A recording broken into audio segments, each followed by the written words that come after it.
I think it's good though because it makes them like comedy and drama and they put it all in one. So I think it's that good. And it's also a good reflection of what happens in real life. So it's that good. It's amazing. It's very touching.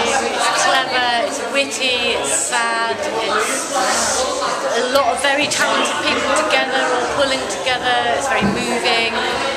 Wonderful.